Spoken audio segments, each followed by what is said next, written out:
말씀을 보겠습니다. 우리가 그동안 말라기를 계속 살펴보는데요, 질문과 대답 형식으로 이스라엘 공동체 문제를 하나하나 지적하며 신실한 백성이 될 것을 권면했습니다. 우리 1장 1절부터 5절에서는 하나님의 사랑을 그들이 자꾸 잊고 있는 부분들을 지적했고요, 1장 6절부터 2장 9절에서는 하나님을 향한 예배가 너무나 형식적으로 되어 있는 그들의 예배를 지적했습니다. 그리고 2장 10절부터 16절에서는 가장 기본적인 관계인 가정 안에서 남편과 아내의 관계가 어떤가라는 부분들을 점검했고, 그리고 지난 시간에는 2장 17절부터 3장 6절에서 사회관계 속에서 우리가 가난하고 또 힘들어하는 사람들 품삯을 잘 주고 있는지 이런 우리 상호관계에 대해서 우리가 점검했습니다.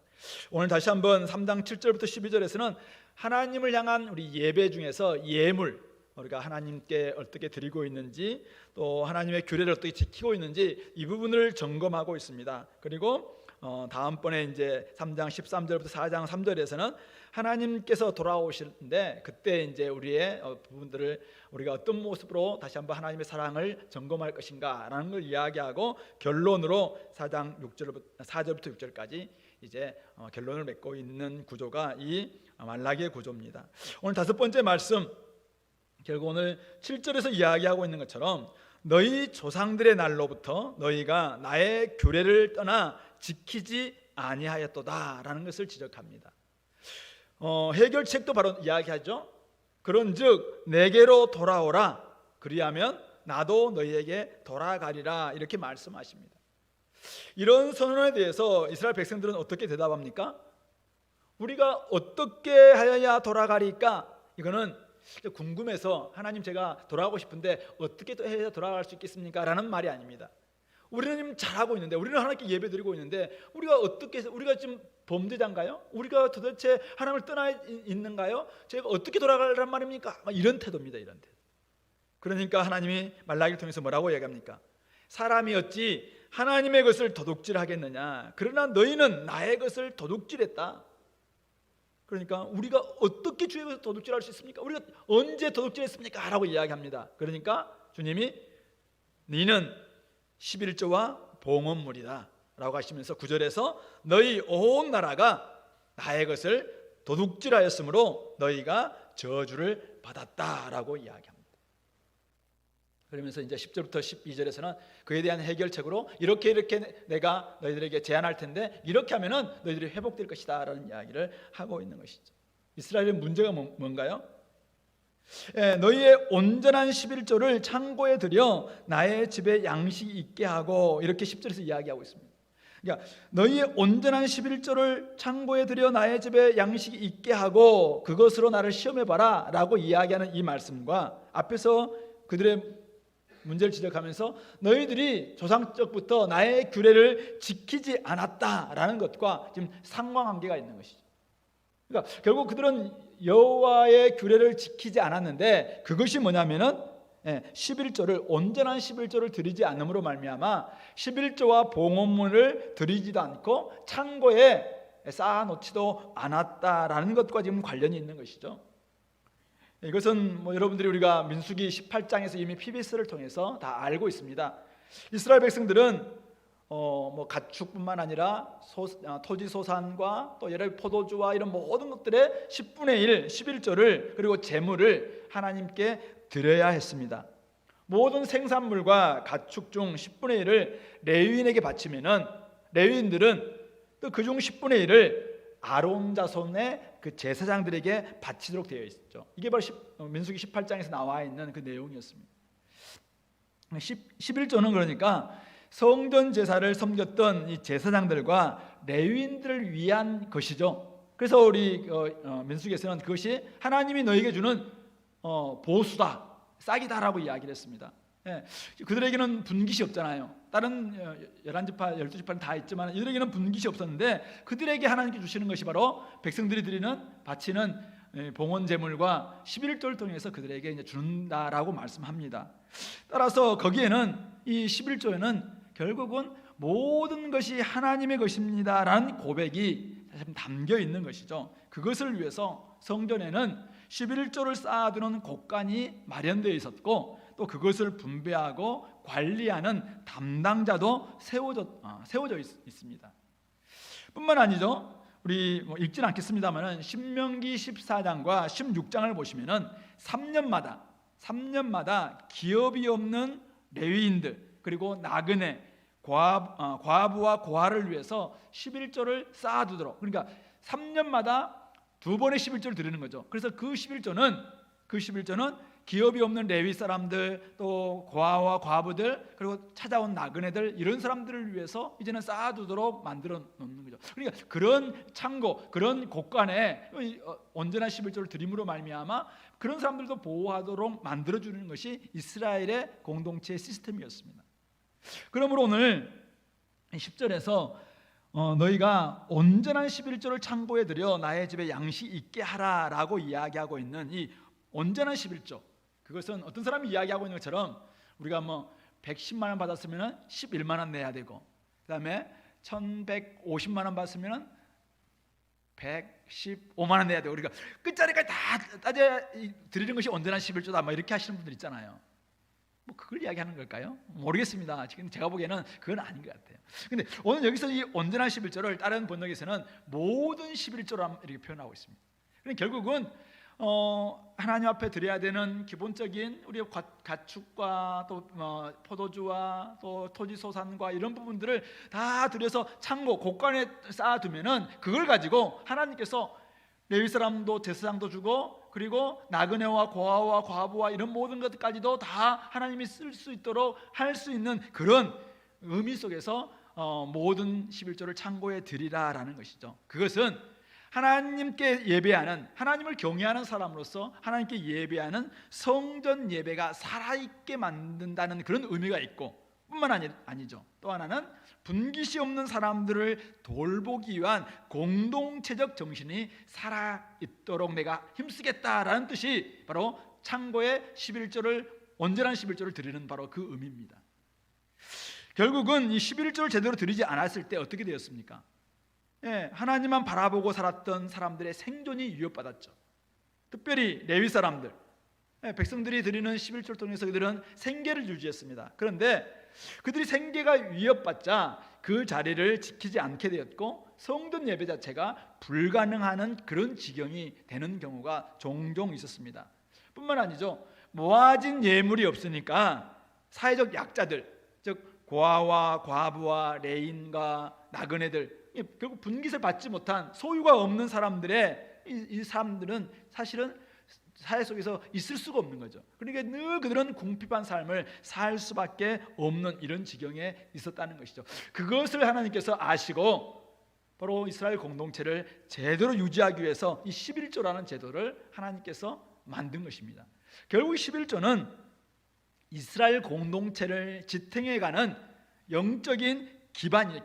기반 사할 것 같아요. 영적 인프라입니다. 인프라. 우리나라 사회가 제대로 돌아가기 위해서는 SOC와 같은 사회 간접 자본이 잘 이렇게 확충돼야 하는 것처럼 사회적 인프라가 됐을 때, 또 여러 가지 시스템이 잘 만들어졌을 때 우리 사회가 사실은 제대로 돌아가는 것처럼 영적인 이스라엘 사회도 하나님께서 그것을 위해서 11조와 봉헌물을 잘 쌓아두게 하고 그걸 가지고 제대로 이렇게 공급하도록 만들었다는 말씀이죠. 근데 거기에는 바로 여호와 하나님을 경외한다는 이게 표시일 뿐만 아니라 이스라엘 공동체를, 연약한 사람들을 돌아보겠다라는, 더불어 살아가는 지체들을 내가 한번 돌아보겠다라는 것에 그런 정신의 표지이기도 했던 것이죠. 그러므로 오늘 11조를 쌓아두는 이 곳간 시스템, 창고 시스템이 작동되지 않는다는 것은 그 사회의 영성이 지금 바닥이 나 있다는 것이고, 공동체를 위한 정신까지 죽어있다라는 것에 사실은 증거가 바로 이 곳간 시스템이 죽는 것입니다. 바로 이것이 우리 하나의 예가 언제입니까? 느헤미야, 우리가 저번에 수요일날 봤죠? 느헤미야 13장에 보면은 느헤미야가 이제는 성벽 재건을 다 마치고 페르시아 돌아갑니다. 그리고 돌아왔을 때 그 전에는 그들이 11조 잘 드리겠다라고 다 이야기를 했었어요. 그런데 돌아와서 와 보니까 11조를 드리지 않을 뿐만 아니라 곳간, 이 11조를 쌓아두는 곳간에 누가 들어와 있었습니까? 암몬 사람 도비야가 딱 들어와 있는 것이죠. 그러니까 그들은 하나님을 의지하지도 않고 또 주변에 있는 가난한 사람들을 돌아보지도 않을 뿐만 아니라 그들은 결국 힘센 사람 도비야, 외부에 있는 사람들을 내가 통해서 결국 이 사회를 한번 유지하겠다, 이런 태도가 성전 곳간에다가 이 도비야를 위한 방을 만들었던 바로 이런 모습이었던 것이죠. 바로 그런 것처럼 그것은 그 결과 레위 사람들은 생계 때문에 도망쳤고 결국은 예배는 죽고 말았다는 것입니다. 오늘 이스라엘의 문제가 과연 무엇이었는가? 오늘 어떤 사람은 이 본문을 가지고 지금 목사님이 우리 보고 11조 드리라고 하는 것이구나 이렇게 생각할지 모르겠어요. 그러나 그게 아닙니다. 지금 오늘 하나님은 말라기를 통해서 그들이 단지 11조를 드리지 않았다고 책망하는 게 아닙니다. 하나님의 규례를 지키지 않음은 우리가 앞에서 쭉 봐왔습니다. 처음에 봤던 것 바로 그죠. 여호와께서 그들을 사랑하고 있는 그 사랑을 깨닫지 못하면서부터 비롯되고 있습니다. 그들의 영성이 바닥이 나니까 결국은 하나님께 드리는 예배도 잘못되고 형식적으로 바뀌고 함께 돌아봐야 될 옆에 있는 지체들도 그냥 건성으로 보는 거예요. 건성으로. 저들은 뭐 자기의 복 타고 났지 뭐 이런 식으로 이야기하는 것이죠. 결국은 하나님께 떠나 있으니까, 하나님에게서 떠나 있으니까 하나님에 대한 의식도 흐릿해졌고 하나님의 것에 대한 의식도 흐릿해지고 말았습니다.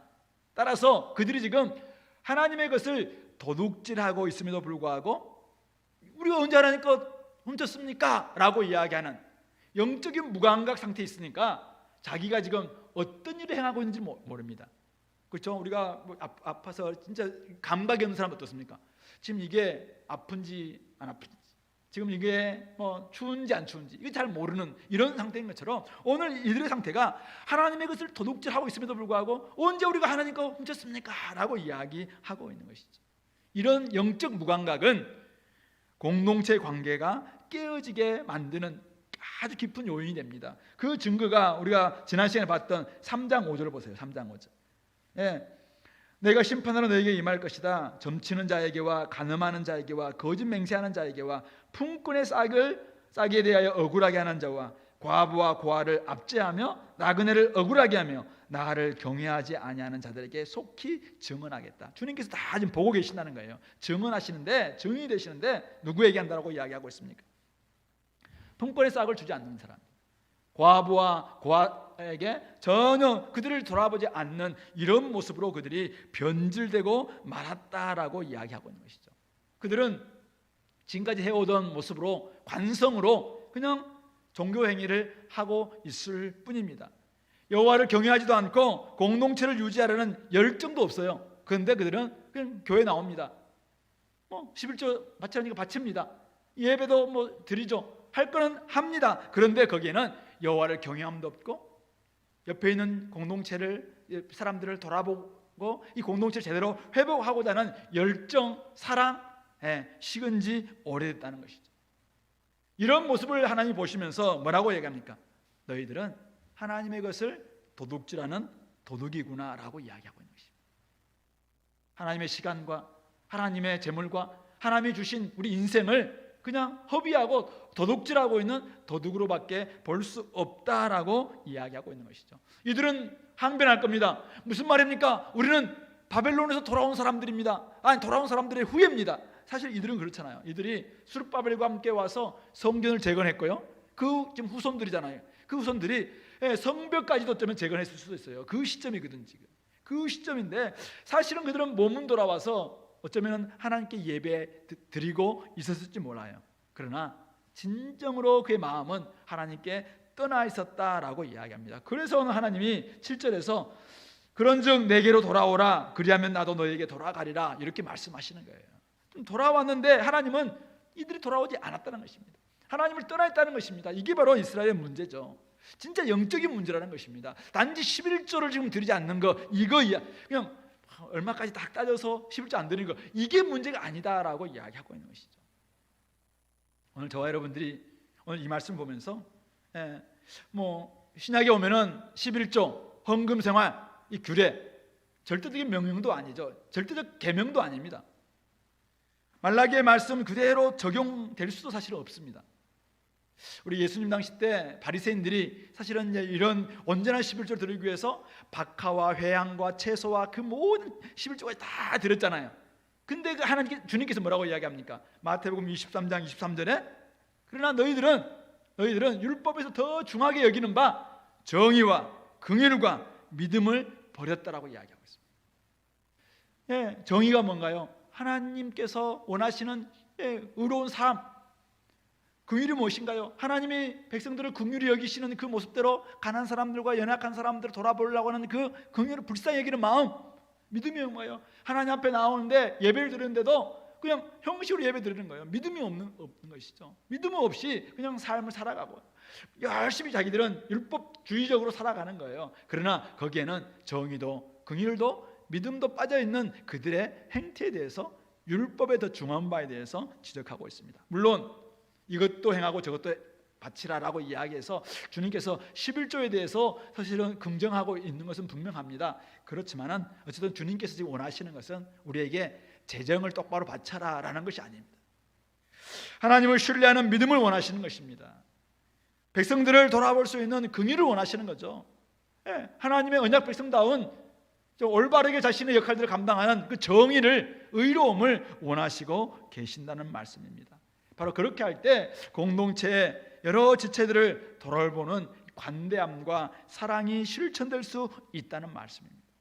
오늘 그런 의미에서 저와 여러분들은 지금 이 말라기 시대에 이들과 다른 사람들이잖아요. 우리는 다 여호와를 경외하는 사람들이잖아요. 그렇죠? 우리는 예배를 형식적으로 드리지 않잖아요. 우리는 온 마음과 뜻과 정성을 다해서 하나님께 지금 예배하고 있는 사람들이잖아요. 그런데 그것의 증거가 어디에 드러나고 있냐 이거죠. 오늘 이들의 증거는 봉헌물과 11조를 제대로 드리지 않는 하나님께서 도둑질하는 삶이었습니다. 근데 우리가 진짜 하나님을 경외한다면은 우리의 그 증거가 어디에 드러나고 있냐. 예수님이 우리 삶의 주인이시라면은 하나님 우리에게 주신 선물인 우리 인생과 우리의 재물과 우리 시간과 우리 은사와 이 모든 것이 다 주님의 것이다라고 고백하는 사람들이잖아요. 10분의 1이 주님 것이 아니라 10분의 10이 다 주님 것이잖아요. 그렇다면 그것의 증거를 우리는 무엇이다라고 우리가 말할 수 있습니까? 여러분들의 삶 가운데는 창고 시스템, 이 곡간 시스템이 작동하고 있습니까? 오늘 우리 교회는, 아니 여러분들의 가정은 옆에 있는 사람들을 돌아보기 위한 이 창고 시스템이 제대로 갖춰지고 있느냐? 오늘 주님께서 어쩌면 그것을 묻고 있는 것 같아요. 바울 사도가 우리 고린도후서에서 이미 이야기했잖아요. 성도를 위한 연보, 바로 성도를 섬기는 일이라고 이야기하면서 그것을 미리 준비하고 자원하는 마음으로 드리고, 환난과 어려움과 힘든 가운데서도 정말 그들이 열심을 냈던 마게도냐 교회의 예를 들어서 그들이 잘 섬기고 있는 이것을 향기로운 예물이다라고 이야기를 하고 있습니다. 오늘 우리의 삶이 다른 이들을 위해서 돕기 위한 그런 재정을 우리가 떼어놓는 그런 모습으로 11조를 드리고 여러분들의 삶을 드리고 여러분들의 시간을 드리고 여러분들의 젊음을 드리고 있다면은 우리는 정말 우리가 여호와를 경외하는 사람들이고 여호와께 돌아온 사람들입니다. 그러나 이미 구원받았다고 이야기하고 우리는 여호와께 돌아왔다고 이야기하면서도 그냥 예배는 드립니다. 근데 나머지 자기 삶은 모든 것이 다 자기 것이냐, 자기 그냥 고집대로 살고 다른 사람들을 배려하지 않고 다른 사람들의 그냥 돌보지도 않고 세상이 너무 효율을 좋아하니까 우리도 효율을 따지면서 그냥 작은 거 하나까지 다 꼬치꼬치 따져가면서 그냥 다 얻으려고 하고 빼앗으려고 하고 이런 모습이라면은 우리를 통해서 어떻게 하나님의 공의와 하나님의 사랑이 아름답게 드러날 수 있겠냐. 그러므로 오늘 우리가 11조를 드린다는 말은 다른 것이 아닙니다. 모든 것을 하나님의 것으로 고백하는 믿음으로 드린다는 말입니다. 여호와를 경외하는 마음으로 예배할 뿐만 아니라 여호와를 경외하는 마음으로 내 인생을 살아간다는 그런 태도가 결국 11조를 드린다는 의미입니다. 여러분들의 삶의 일부를 드리는 것이기 때문에 삶을 정말 시간과 재능을 다 들여서 이런 돈을 벌잖아요. 그리고 그 중에 10분의 1 이것은 10의 10이 다 주님의 것입니다라는 그런 마음을 담아서 딱 드리는 것이잖아요. 그런 모습이 결국은 거기에 여호와를 경외하는 여러분들의 예배와 여호와를 경외하는 여러분들의 삶이 거기에 녹아들어 있다는 말씀이죠. 뿐만 아닙니다. 그것은 바로 이스라엘에게 하나님께 원하셨던 것처럼 가난하고 약한 사람들을 지원하는 나름대로의 시스템을 내가 갖고 있습니다 라는 것을 우리는 담아서 11조를 드립니다. 그래서 우리는 교회가 11조를 잘 받아서 이것은 우리끼리만 쓰는, 우리 교회를 위해 쓰지 않고 이걸 가지고 선교를 위해 쓰고 다른 사람들을 쓰고 연약한 사람들을 쓰고 결국 가난하고 힘들어하고 아예 복음 모르는 사람들을 위해서 씀으로 말미암아 결국 성도들의 이것을 맡기면서 이렇게 쓰기를 원합니다라는 마음을 교회는 그대로 대행하는 것이잖아요. 그것이 결국 우리가 가지고 있는 창고 시스템입니다. 고관 시스템이에요. 그런 것이 바로 오늘 우리 가운데 있느냐 이것을 점검하고 있는 것이죠. 그러므로 우리 하나님의 것을 제대로 드림으로 하나님의 규례를 내가 제대로 지키고 있는가? 이것은 나의 물질 생활, 나의 시간, 나의 재정, 나의 젊음, 나의 은사 이런 것들을 어떻게 쓰고 있는지 이걸 한번 돌아봤으면 좋겠고요. 이스라엘 백성들에게는 늘 이 저주의 삶, 오늘 여기에는 지금 메뚜기 떼들이 찾아와서 다 갉아먹었다라고 이야기하고 있는데 당시에는 하나님께서 주셨던 세 가지의 큰 재앙이 있었잖아요. 그것은 바로 칼과 기근과 짐승이었습니다. 결국 칼은 전쟁이고 기근은 흉년이고 그 다음에 짐승은 전염병이었죠. 그래서 이런 걸 통해서 하나님께서 많은 재앙을 내리기도 하고 그렇게 했습니다. 물론 오늘은 똑같다고 우리가 볼 수는 없어요. 그러나 오늘 우리의 삶을 한번 돌아보는 것입니다. 정말 내가 나의 삶이 지금 여러 가지로 어렵다면은 그 근원이 무엇인가? 그러니까 표피적으로 우리가 해결해서는 안 됩니다. 물론 아플 때 눈에 이렇게 보이는 상처가 보이겠죠. 그러나 왜 이 상처가 나왔을까라는 것을 우리 좋은 의사들은 그 근원을 따지는 것처럼 오늘 우리가 왜 오늘 우리의 사회가 오늘 우리의 주변이 이렇게 되었는가? 오늘 우리 사람 가운데 왜 이렇게 메마름이 찾아왔을까? 왜 우리에게는 이렇게 저주와 같은 어려움들이 찾아왔을까?라는 것을 우리가 분석할 때 더 근원으로 나아가는 근원. 그래서 근원으로 나아가서 문제의 근원이 뭔지, 병의 근원이 뭔지, 물 근원이 어떻는지 이것을 점검하고 내가 어떤 부분에 잘못되고 있는가. 오늘 이 주님의 말씀께서는 주님은 너희들이 나를 떠났다, 나의 규례를 지키지 않고 있다라고 이야기하고 있는데 우리는 어떻는지 이런 것들을 점검할 수 있게 되기를 바랍니다. 하나님의 해법은 바로 그 자리에 나와 있죠. 7절에 나와 있습니다. 하나님께 돌아오면 그리하면 내가 너희에게 돌아가리라 라고 이야기하시면서 그 구체적인 모습이 10절부터 12절에서 하나하나 약속되어 있습니다.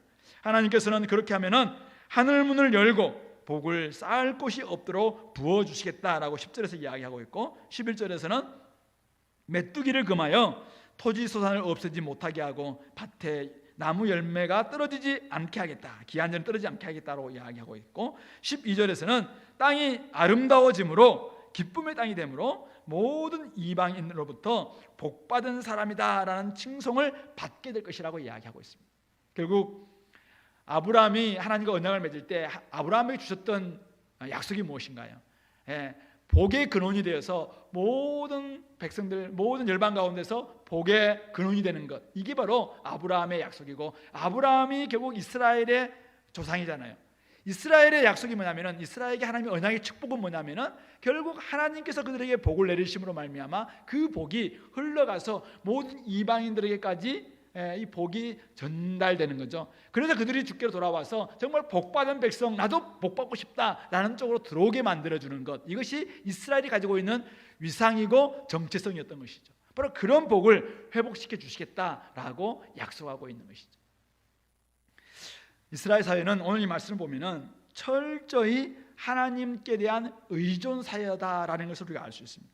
즉 하나님과의 관계가 복원되면은 삶의 복이 회복되고 사람들로부터 복받은 사람들이다라는 평판, 칭찬도 회복될 것이라고 이야기하고 있는 것이죠. 즉 흉년을 야기하는 모든 요소를 하나님께서 막아주시면은 그러면 당연히 풍년이 들겠죠. 그럼 풍년이 들면은 땅에서 복받는 것은 당연할 뿐만 아니라 이제는 사람들로부터 야 저들은 어떻게 저렇게 복을 잘 받냐 보니까 저들의 신인 야훼께서 여호와께서 이렇게 복을 내려주시는 것이구나 라는 걸 생각하면서 저들은 참 기쁨의 땅에서 복받은 사람들이구나 라는 이런 평판을 얻게 하신다라고 이야기하고 있는 것이죠. 그러니까 이스라엘은 하나님께서 하늘문을 열어주시지 않으면 아무것도 얻을 수 없는 전적으로 하늘에 의존되어 있는 존재임을 깨닫고 빨리 문제가 생길 때마다 하나님께로 돌아가라, 하나님께 돌아가서 관계 회복에 들어가라라고 말씀하고 있는 것이죠. 오늘도 우리가 여러 가지 바이러스 문제를 야기한 것에 대해서 생산과 소비와 유통까지 다 지금 망가져서 온 세계 전체가 다 지금 모든 시스템이 막 붕괴되는 이런 모습을 보고 있지 않습니까? 사실은 우리가 뭐가 문제인가? 저 바이러스 하나 잡으면 되는가? 물론 우리가 사회에서 다양한 우리 학자들이 나와서 여러 가지 이야기를 합니다만은 이 바이러스 하나 잡는다고 또 그 다음에는 바이러스가 나오지 않는 게 아니잖아요. 그렇다면은 근본적으로 문제가 무엇이냐 이거죠. 근본적인 문제가. 결국 인간이 어디서부터 잘못됐는가 그 근원으로 올라가야 되죠. 근원으로. 그러므로 오늘 우리도 오늘 이스라엘에게 주셨던 이 말씀을 그대로 우리에게 대입해 볼 필요가 있습니다. 이스라엘이 겪는 지금의 어려움에 대한 해법은 하나님께 돌아오는 것입니다. 근본으로 돌아오는 것입니다.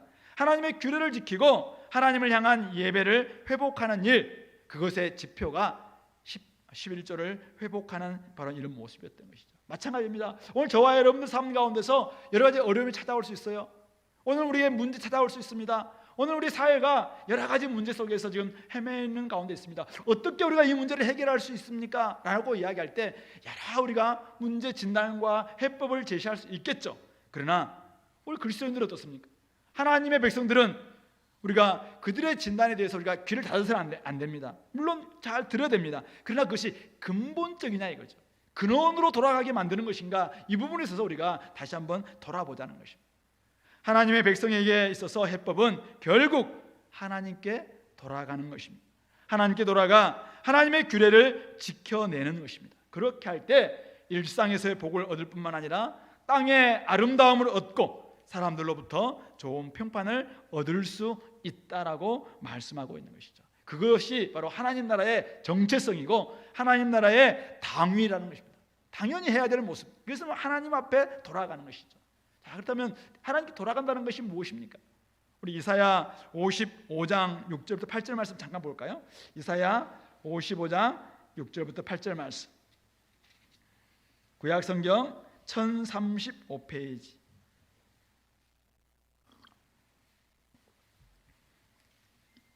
우리 마스크를 끼워서 좀 답답하긴 하지만은 숨 쉰다는 의미 속에서 같이 한번 우리 한번 읽겠습니다. 자, 6절부터 8절 시작. 너희는 여호와를 만날 만한 때에 찾으라. 가까이 계실 때에 그를 부르라. 악인은 그의 길을, 불의한 자는 그의 생각을 버리고 여호와께로 돌아오라. 그리하면 그가 긍휼히 여기시리라. 우리 하나님께로 돌아오라. 그가 너그럽게 용서하시리라. 이는 내 생각이 너희의 생각과 다르며 내 길은 너희의 길과 다름이니라. 여호와의 말씀이니라. 그렇습니다. 우리의 생각은 주님의 생각과 다릅니다. 주님의 길은 우리의 길과 달라요. 그래서 우리는 여호와께 돌아가는 것, 이게 무슨 해법이 되냐라고 생각할 수 있습니다. 그러나 거기에 사실은 해법이 있다는 것입니다. 거기에 주님께서 우리와 다른 길과 생각을 가지고 일하신다라고 약속하고 있는 것이죠. 어떤 해법을 주십니까? 10절 보니까 이는 비와 눈이 하늘로부터 내려서 그리로 되돌아가지 아니하고 땅을 적셔서 소출이 나게 하며 싹이 나게 하여 파종하는 자에게는 종자를 주며 먹는 자에게는 양식을 줌과 같이 내 입에서 나가는 말도 이와 같이 헛되이 내게로 돌아오지 아니하고 나의 기뻐하는 뜻을 이루며 내가 보낸 일에 형통함이니라. 너희는 기쁨으로 나아가며 평안히 인도함을 받을 것이요 산들과 언덕들이 너희 앞에서 노래를 바라고 들의 모든 나무가 손뼉을 칠 것이며 잣나무는 가시나무를 대신하여 나며 화석류는 찔레를 대신하여 날 것이라. 이것이 여호와의 기념이 되며 영영한 표징이 되어 끊어지지 아니하리라. 말라기로부터 약 200년 전에 활동했던 이사야가 이스라엘이 회복될 수 있는 그 길이 무엇인가라고 이야기할 때 하나님께 돌아오라는 거예요. 결국 자기의 길에, 악인들은 그 길을 버리고 불의한 자는 그 생각을 버리고 돌아오라는 것이죠. 세상의 생각과 세상의 길 가운데 빠져있는 사람들, 하나님의 길과 하나님의 생각으로 돌아오라는 것입니다. 그러면은 우리 생각으로는 이게 안 될 것 같아요. 우리의 방식으로는 이게 안 될 것 같아. 근데 하나님께서 결국 하늘문을 열어주시면 된다라고 이야기하고 있습니다. 그것이 바로 58장, 조금 더 보겠습니다. 58장 8절 58장 8절 보시면은 6절에서는 내가 기뻐하는 금식은 라고 이야기하면서 사회적인 관계 안에서 그것을 다 이제 하나님의 규례를 지켜내는 것이라고 이야기하시면서 그리하면 8절에 내 빛이 새벽같이 비칠 것이며 내 치유가 급속할 것이며 내 공의가 내 앞에 행하고 여호와의 영광이 내 뒤에 호위하리니 네가 부를 때에는 나 여호와가 응답하겠고 내가 부르짖을 때에는 내가 여기 있다 하리라. 11절 여호와가 너를 항상 인도하여 메마른 곳에서도 내 영혼을 만족하게 하며 내 뼈를 견고하게 하리니 너는 물된 농산 같겠고 물이 끊어지지 아니하는 샘 같을 것이라. 내게서 날 자들이 오래 황폐된 곳들을 다시 세울 것이며 너는 역대에 파괴된 기초를 쌓으리니 너를 일컬어 무너진 데를 보수하는 자라 할 것이며 길을 수축하여 거할 곳이 되게 하는 자라 하리라. 아멘. 그리고 60장 가면은 바로 일어나라 빛을 발하라 라고 하면서 열방의 빛에 바로 이스라엘의 사명이 회복될 것임을 말씀하고 있는 것이죠. 그럼 결국은 이스라엘이 회복되는 길, 이스라엘이 다시 한번 이 저주의 삶에서 복된 삶으로 나아가는 길을 그 가장 첩경은 무엇인가요? 그것은 바로 하나님께 돌아오는 것입니다.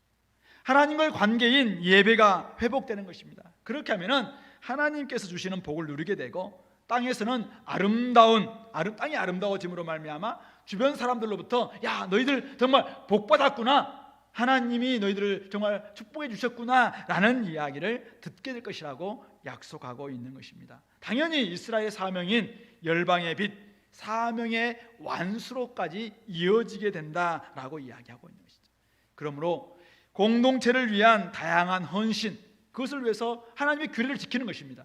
하나님께서 원하시는 것처럼 창고 시스템을 만드는 거예요. 고가 시스템을 만드는 것입니다. 어쩌면 나도 먹을 것이 없는 것 같아요. 근데 하나님의 약속을, 하나님의 규례를 지키기 위해서 창고 시스템을 만들고 거기에 우리가 쌓고 그걸 나눠주고 그렇게 하면서 하나님께 기쁜 마음으로 하나님을 예배합니다.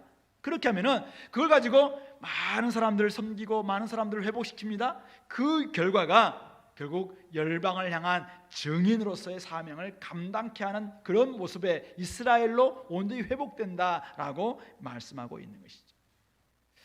결국은 사회적 활동이 그들 구원한다 지금 그걸 이야기하는 것이 아니라 하나님께 우리가 돌아와서 하나님의 말씀을 지키고 하나님의 규례를 제대로 지키고 하나님과의 관계가 복원되기만 한다면은 우리의 삶에 여러 가지 무너진 데가 회복되고 수축되고 이제는 하나님이 주시는 놀라운 은혜가 임함으로 말미암아 주변 사람들로부터도 야 하나님께서 너와 함께하고 계시구나, 너는 좀 복받은 사람이구나, 요셉이 가는 곳곳마다 여호와께서 형통케 하심을 주변 사람들이 다 봤던 것처럼, 이삭이 가는 곳곳마다 하나님이 그들에게 복 주셨던 것을 경험했던 것처럼 신약의 많은 성도들이 하나님께 제대로 드렸을 때 그들의 삶에 하나님께서 내려주시는 복이 임했던 것처럼 부자 된다는 말과는 달라요. 그러나 우리 삶 가운데서 하나님이 함께 하심으로 말미암아 우리가 여러 가지 어려움과 힘든 가운데 있어도 복을 누리는 것이죠. 우리 인생이 사실은 70이고 강건한 80이라도 사실은 금방 지나가는 그런 모습으로 살아갈 겁니다. 90, 100살이 되는 시대 속에서 여러분들에게 복이 무엇인가요? 저희 어머님 올해 91세신데요 지금 병원에 누워 계십니다. 가서 내가 한번 뵙는데 첫날에는 저를 못 알아보시는 거예요. 사실은 굉장히 좀 서글펐습니다. 근데 뒷날 가니까 회복되었어요. 회복돼가지고 막 이렇게 이야기하시면서 좀 걱정하면서 이렇게 하니까 이렇게 이야기하시더라고요. 나는 이미 천국 백성이 되었으니까 돌아가서 열심히 사역 잘 감당하라고. 이미 나는 천국 백성 되었으니까 자녀들 바로 너희들이 너희 일들 감당하라. 사실 어쩌면 그게 우리에게 주어지는 가장 중요한 문제 아닌가요? 우리 근원에 바뀌지 않으면, 근원이 복음되지 않는다면 우리의 삶에 다른 많은 것이 주어진다 할지라도 이미 근원이 썩어 있는데, 근원이 지금 복음되지 않았는데 어떻게 우리가 다른 모든 것들을 복이라고 이야기할 수 있겠느냐라고 말씀하고 있는 것입니다. 말씀을 맺겠습니다. 하나님께 돌아와 제대로 예배를 회복하시기 바랍니다. 하나님께 드려야 될 온전한 예물을 드림으로 하나님의 규례를 지키시기 바랍니다.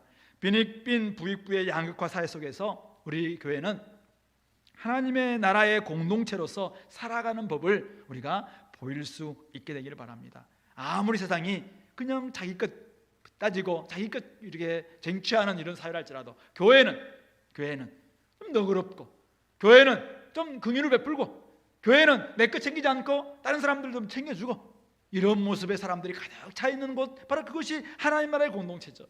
바로 그것이 창고 시스템, 곡간 시스템이 마련되어 있고 그곳에 모든 11조가 온전히 창고에 들여짐으로 말미암아 하나님이 어떻게 복을 내리시는가라는 것을 시험하는, 테스트하는 좋은, 사실은 바로미터와 같은 것이죠. 그러므로 저와 여러분들 교회를 통해서 하나님의 아름다운 덕이 선포되고 열방을 향한 빛이 비출 수 있도록 기쁨을 얻은 사람들이다, 복받은 사람들이다, 야 저들은 하나님이 함께하는 사람들이구나, 하나님이 저들 가운데 형통케 하셨구나 라는 그런 칭찬을 얻을 수 있도록 우리 삶 가운데 세상의 정신이 아니라 하나님의 정신, 율법의 정신인 정의와 긍휼과 믿음이 작동하는 우리의 삶이 될 수 있기를 간절히 소망합니다.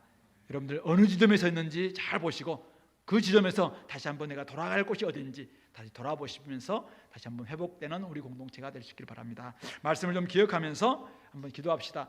하나님 아버지, 제가 지금 하나님의 구원받은 백성인데 지금 이 자리에 있습니다. 그러나 혹시 제가 하나님께 하나님의 재물, 하나님의 물건을, 하나님의 것을, 하나님의 시간을, 하나님의 젊음을, 하나님의 어떤 것을 내가 도둑질하고 있지는 않습니까? 혹시 내가 그렇다면 깨닫도록 도와주시고 나의 영적인 무감각을 바꿔주시고 이제 나의 삶을 들여서 하나님을 온전히 사랑하게 도와주시고 옆에 있는 지체들을 사랑하게 도와주시고 긍휼을 베풀게 도와주시고 그러므로 하나님께 놀라운 복을 받는 그런 하나님의 자녀가 되게 되려고 이 시간에 같이 한번 기도하겠습니다.